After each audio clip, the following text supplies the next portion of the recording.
The Cody Willard Show. Got lots of people in the chat room here giving a shout out to Maria, Robert, Allie, Ed. They're all just joining fresh, and they want us to do a little bit of for Cody because he's getting a little bit angry, which makes for good television, though. So why don't we go back to a happy place, Cody.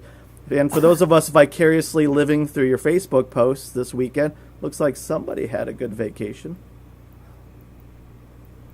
We had 4 days. I haven't had a vacation in a long time. My wife and I have to miss work. My wife misses more work than I do, taking care of our medically fragile, beautiful, happy, wonderful Joy. It's 3-year-old, trisomy 13, diagnosed. It's a lot of adjectives for my baby Amaris. She's not even a baby anymore. She's 3 years old. Dropped a guitar pick that I was trying to do my own thing with.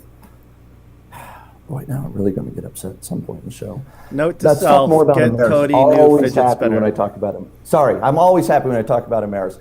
Look, the point is, we got to actually take Amaris and my older daughter, Lincoln, 4.5 years old, to a Michael Martin Murphey show. I have been talking about Michael Martin Murphey for several weeks on the Dream of Cody show. Here's the song that has gotten me addicted just to the song. Michael Martin Murphey's great, his other music, fine, but this song, it's called Geronimo's Cadillac. Listen for a second.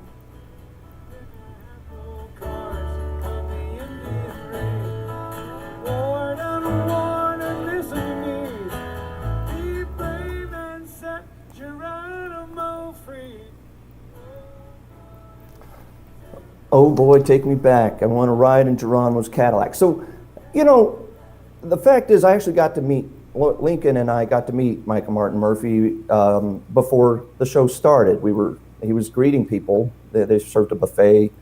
It's beautiful. It's called the 3M Rocking Amphitheater. It's Michael Martin Murphey's property there in Red River, and it's on a pond, as you could see there. Beautiful. And he was out in front as they were serving us food and chatting with people. So actually, my daughter and I got to talk to him for a few minutes. He took Lincoln over to the pond and showed her the ducks. Very nice, wonderful interaction, and sweet man. But one of the things I want to hit on there is you talked about at the top of the show how political topics are framed today versus, say, in 1972, the year I was born, which coincidentally is the year that song was published on his first album called Geronimo's Cadillac. And he talked about when he was up there, when I told him that I had talked to Larry at Geronimo and several of my other Apache friends about that song after I'd heard it a couple months ago, I saw him, I told him this, and he was very excited, frankly, and he was like, I said, they feel like it's a protest song, I think is what Cyrus had told me, or someone, and when I told my Apache friends on the reservation that a few weeks ago, and he thought that was pretty cool. And so when he got up there and he introduced that song, he mentioned that there was a gentleman that had requested it, and people asked if it's a protest song. And he said, and it is. He said, some people think this is a protest song, and it is. And then he said, I used to be a civil rights activist. And his sons had introduced him at the beginning of the show, among other things, talking about many of his accomplishments, but they said that they call him a cranky conservative cowboy.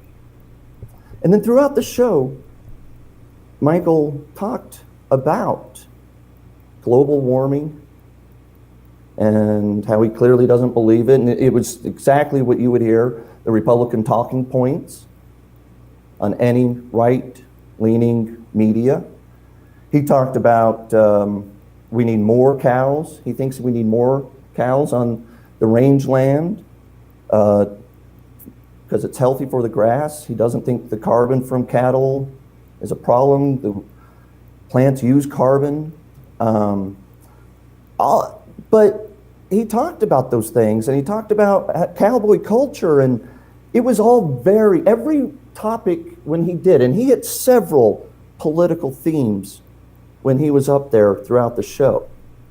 And they were all classic Republican leaning.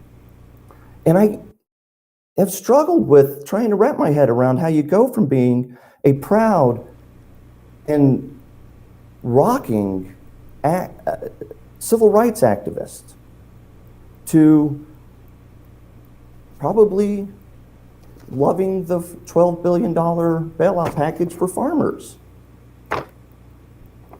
It's the entire way, the Democrats are worse in many ways than the Republicans. I'm not a Democrat, I'm not a Republican, and I never will be. Because even the Democrats are no longer even framing things as civil rights movements. I know a Democrat lobbyist that I went to lunch with several years ago that I love. He's a good friend. But he told me, unless the entity has millions of dollars in funding or revenue, he's not going to lobby for it.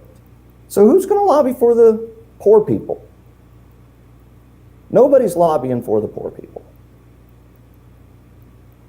And I think in the 60s people did.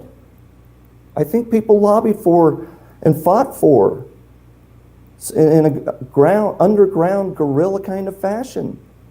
And I don't mean violent, but activists.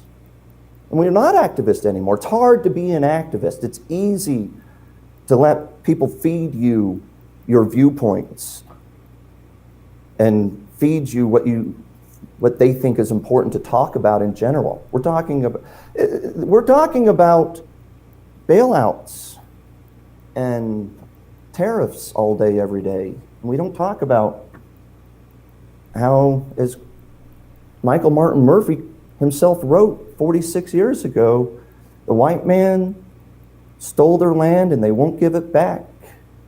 And they gave Geronimo a Cadillac. They tried to put him on welfare too. Slippery slope, man. To view the whole episode, just Google The Cody Willard Show, Episode 3. Be sure to subscribe to the YouTube channel, like the Facebook page, and subscribe to the podcast. For more, go to tradingwithcody.com.